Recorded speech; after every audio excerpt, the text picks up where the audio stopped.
এই মুহূর্তে জাহাঙ্গীরনগর বিশ্ববিদ্যালয় ক্যাম্পাসে আছেন সহকর্মী মোজাফফর হোসেন জয়। সরাসরি যাচ্ছি তার কাছে। জয়,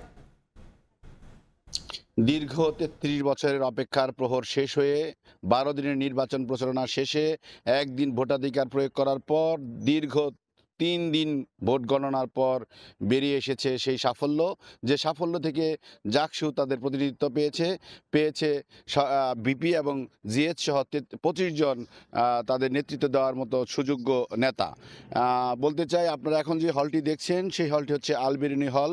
দীর্ঘ ৩৩ বছর পূর্বে যেখান থেকে হারিয়েছিলেন জাকসু তার নেতৃত্ব, ঠিক সেই হলটিতেই আবার ফিরে এসেছে সেই নেতৃত্ব। অর্থাৎ ৩৩ বছর আগে যিনি এই জাহাঙ্গীরনগর বিশ্ববিদ্যালয়ের ভিপি ছিলেন, তিনি থাকতেন এই আলবেরুনি হলে। আর ৩৩ বছর পর যে নির্বাচিত হলেন জিতু, সেই জিতু এখন বর্তমানে এই আলবেরুনি হলে বর্তমানে ঘুমাচ্ছেন। তো বলে রাখতে চাই, জাহাঙ্গীরনগর বিশ্ববিদ্যালয়ে গতকাল যে ফলাফল এসেছে, সে ফলাফলে মূলত জিতু ভিপি এবং মাজারুল ইসলাম ছাত্র শিবিরের তিনি এজিএস নির্বাচিত হয়েছেন।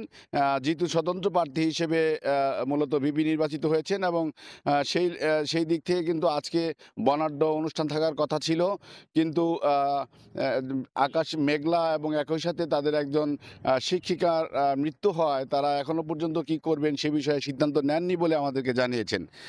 মূলত আমরা আরও সকালে এসেছি, দেখেছি জাহাঙ্গীরনগরের বিশ্ববিদ্যালয়ে শুনশান নীরবতা, রাস্তাগুলো ফাঁকা। একই সাথে আমরা হলগুলোতে দেখেছি যে শিক্ষার্থীরা ঘুমাচ্ছে এবং হলে তেমন কোনো উল্লাস নেই বা কেউ এখন ঘুম থেকে ওঠেনি বিধায় আমরা কাউকে দেখতে পাইনি।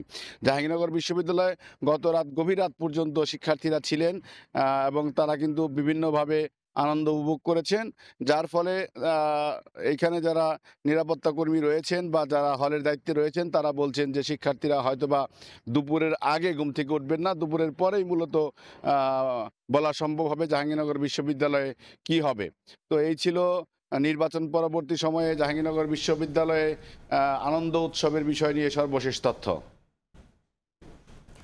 সরাসরি যুক্ত ছিলাম জাহাঙ্গীরনগর বিশ্ববিদ্যালয় ক্যাম্পাসে।